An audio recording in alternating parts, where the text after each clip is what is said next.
Olá, tudo bem com você? Estou começando agora a série Grande Conflito, que vai ter como base este livro aqui de Ellen White, um clássico, um best-seller, O Grande Conflito. Para você ter uma ideia, publicado em 74 idiomas, com mais de 150 milhões de exemplares vendidos, e esta aqui é a edição Linguagem de hoje, que será distribuída ano que vem, 2023, e também 2024, aos milhões em todo o planeta.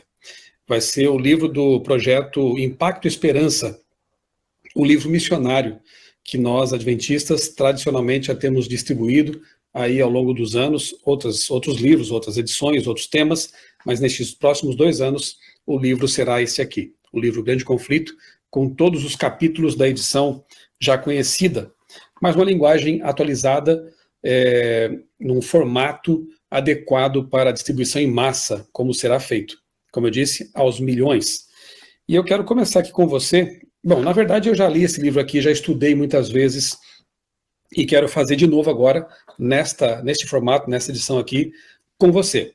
A ideia é toda semana abordar aqui, ou pelo menos quando o tempo me permitir, abordar aqui no canal um capítulo por semana.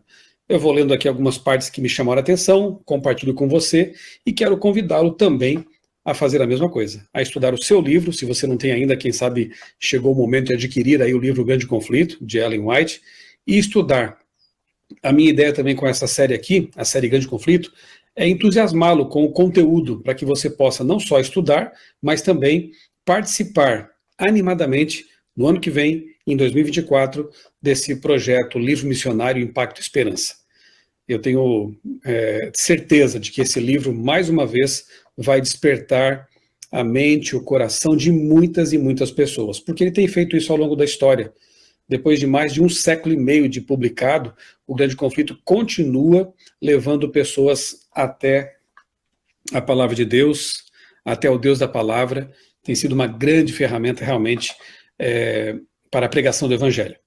O capítulo 1, que foi intitulado aqui nesta edição de O Futuro, na verdade, aqui, Ellen White nos brinda com conceitos maravilhosos de revelação, de inspiração, do propósito de Deus para a nossa vida e para a história da humanidade.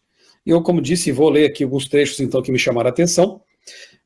Naturalmente que não dá para explorar tudo que este capítulo aqui traz, num vídeo curto, como eu quero fazer aqui, mas eu acredito que a essência nós poderemos aqui trazer para você. Na página 9 desta edição aqui, diz assim, o primeiro, segundo, terceiro parágrafo. A Bíblia revela que Deus é seu autor, mas ela foi escrita por mãos humanas. O estilo variado de seus diferentes livros reflete as características individuais dos escritos. Todas as verdades reveladas foram inspiradas por Deus. Ela cita aqui 2 Timóteo 3,16. Porém, expressas em palavras humanas. Seu Espírito Santo, o infinito, trouxe luz à mente e ao coração de seus servos. Ele deu sonhos e visões, símbolos e ilustrações. Então, aqueles a quem o Senhor revelou essas verdades, traduziram o pensamento em linguagem humana. Isso aqui é maravilhoso, né? Na verdade, a Bíblia Sagrada, ela se assemelha a Jesus Cristo. Por quê? Jesus é o Deus que se fez homem para se comunicar com a humanidade. Ele veio à Terra como ser humano, ele abraçou, ele comeu com seres humanos, ele conviveu por 3 anos e meio ali com os seres humanos. Então ele não só veio morrer pelos pecadores, como também veio revelar o caráter de Deus à humanidade. Por isso ele disse, por exemplo, certa ocasião, quem me vê a mim, vê o Pai. A Bíblia, à semelhança de Jesus, é a palavra de Deus, mas em linguagem humana, numa linguagem que nós podemos compreender. A palavra de Deus em sotaque humano, digamos assim. Portanto, realmente é um milagre. É a carta de amor de Deus, é a verdade, são as verdades essenciais e maravilhosas de Deus colocadas numa linguagem acessível para nós, os seres humanos. Ela prossegue dizendo o seguinte: com frequência, falando aqui dos autores diferentes, né, mais de 40 autores a Bíblia tem, com frequência, um apresenta a mesma verdade de forma mais impressionante do que o outro, uma vez que os vários autores abordam os assuntos de perspectivas e maneiras diferentes. Os leitores superficiais, descuidados ou tomados pelo preconceito podem pensar que estão se deparando com uma discrepância ou contradição, ao passo que o estudante reflexivo e reverente, com percepção mais clara, reconhece a harmonia subjacente. Isso já aconteceu muitas vezes comigo, de me deparar com pessoas que acham que encontraram contradições na Bíblia, e quando você vai estudar mais a fundo ali, você percebe que não há contradição alguma. Na verdade, os 40 autores e os 66 livros da Bíblia se harmonizam de modo maravilhoso. Você não encontra realmente uma contradição de um autor para o outro. Você encontra uma harmonia maravilhosa que revela o fato de que, realmente, o Espírito Santo, essa pessoa da divindade, foi quem inspirou os autores, concedendo-lhes sonhos, visões, ideias, e a revelação não verbal, ditado verbal, né? A revelação de pensamento. Deus coloca ali na mente do profeta, do autor, os pensamentos, e ele expressa, então, em linguagem humana. Aqui na página 10, eu leio o seguinte: há um aspecto diferente da verdade em cada um deles, mas harmonia perfeita em todos os autores. As verdades reveladas dessa maneira se unem para formar um todo perfeito, adaptado para satisfazer as necessidades humanas em todas as circunstâncias e experiências da vida. Mais adiante aqui, a mensagem nos é dada por meio da expressão imperfeita da linguagem humana.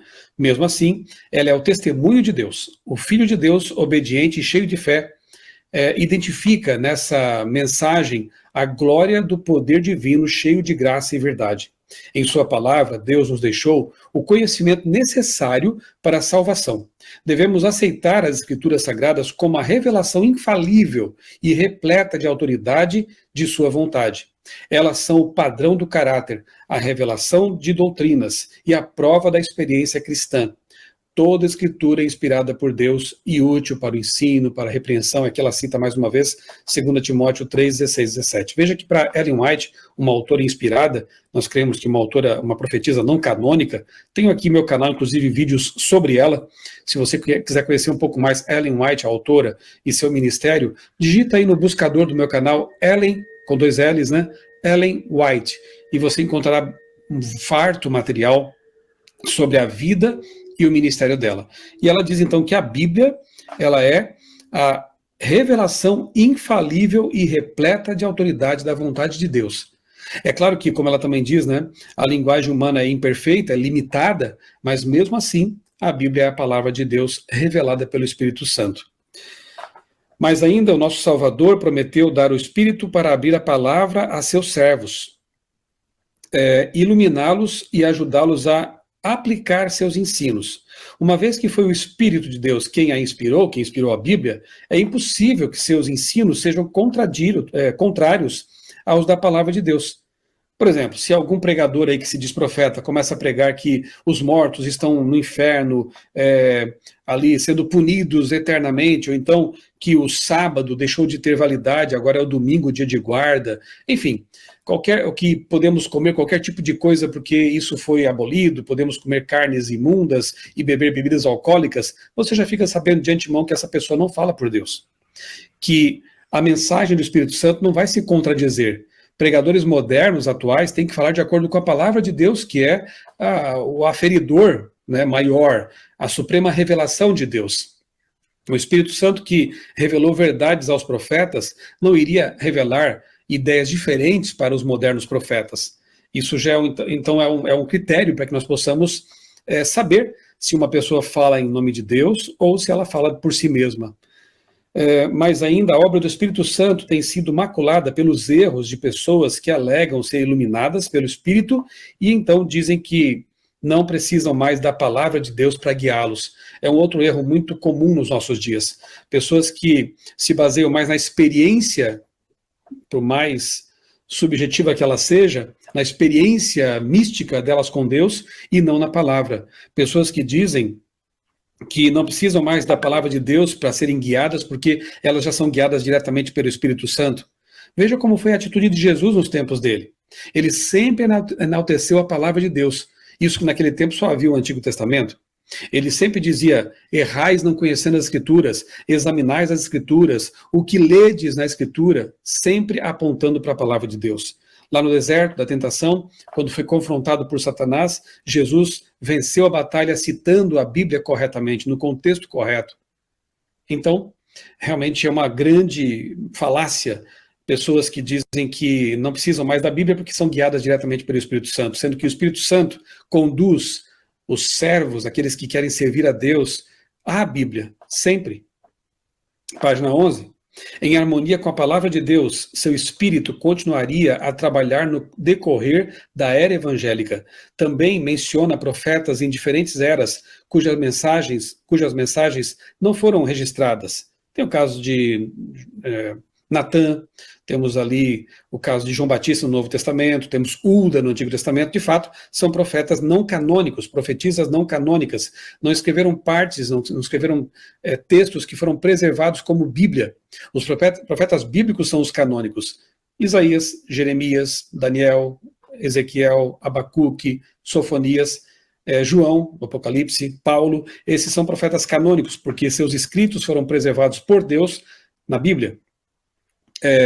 Da mesma maneira, depois que a Bíblia foi concluída, o Espírito Santo continuaria a trabalhar a fim de iluminar, advertir e consolar os filhos de Deus. Louvado seja Deus por isso, pelo ministério do Santo Espírito, porque mesmo tendo sido concluída a Bíblia, o Antigo e o Novo Testamentos, o Espírito Santo continua falando à mente das pessoas, continua impressionando os povos, as pessoas que se abrem para Deus. E, como eu disse, procura sempre guiar as pessoas para as verdades contidas na palavra de Deus. Em conexão direta com as cenas do grande dia de Deus, o Senhor prometeu, por meio do profeta Joel, a manifestação especial de seu Espírito.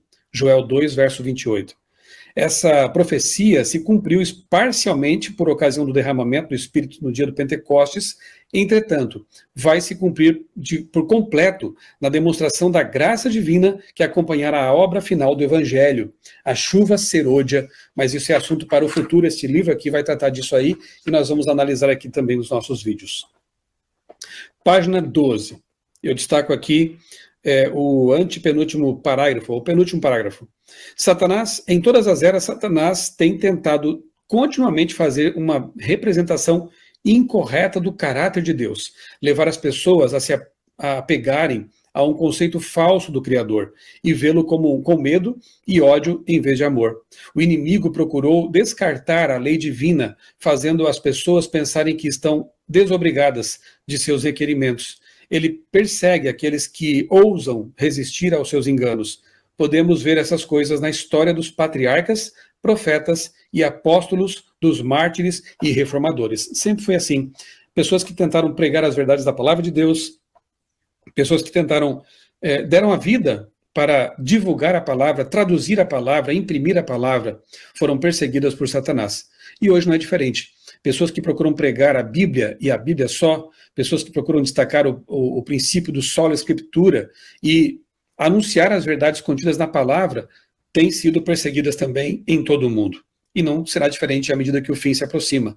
Mas permaneçamos firmes como aqueles que deram a vida e que já estão descansando, aguardando a volta de Jesus ali, possamos nós também, com coragem, anunciar as verdades contidas na palavra.